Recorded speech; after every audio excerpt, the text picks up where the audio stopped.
こんにちは、のすけです。約1年前に、詐欺まがいの商品を買ってしまいました。クソペリア、エース、マーク2。どれだけの辛酸を舐めてきたことか。まず、Twitter を使うとイラッとします。10分の1の確率で、いいねボタンでリロードします。でそのうち、Twitter が停止、再起動になります。内蔵スピーカーがモノラルで、のすけの素晴らしい YouTube も、見る気になりません。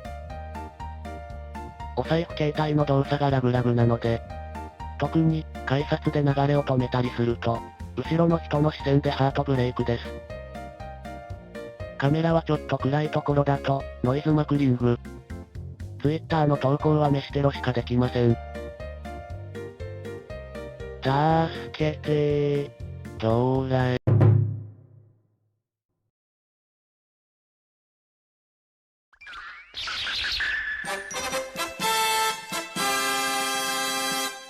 エクスペリドラえもんに買ってもらいました。嘘です。エース、マーク3。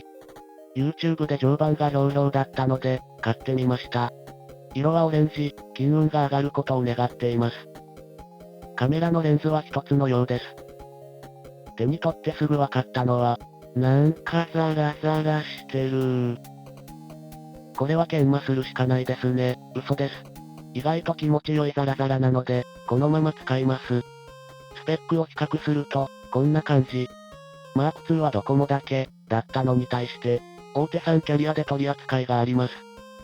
価格は、マーク2が2万円だったので、67% の値上げです。大きさ、重さはほぼ同じ。そして、なんといっても SOC が大幅にアップグレード。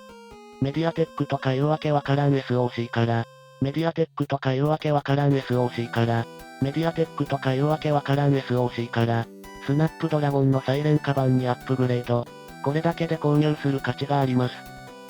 でもこれって絶対ソニーの策略ですよね。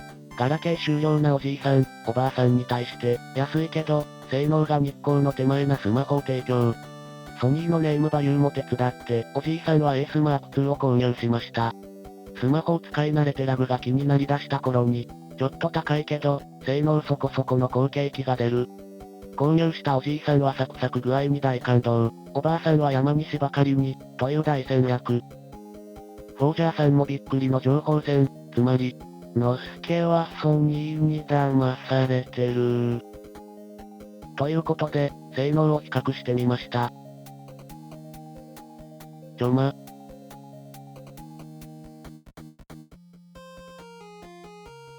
周回遅れですやん。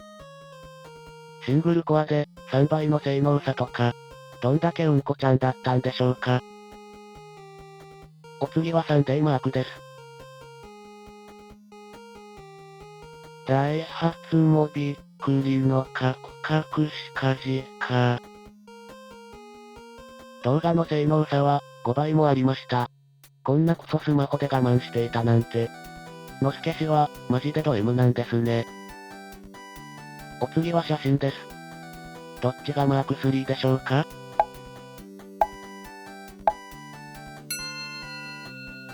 正解は、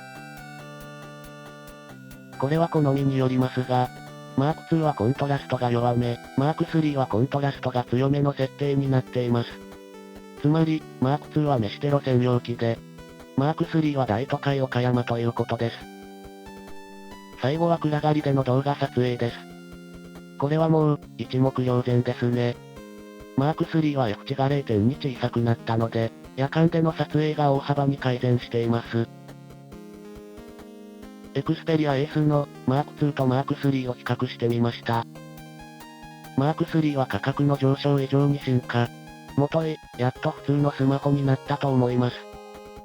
今マーク2を使っていて性能に不満がある。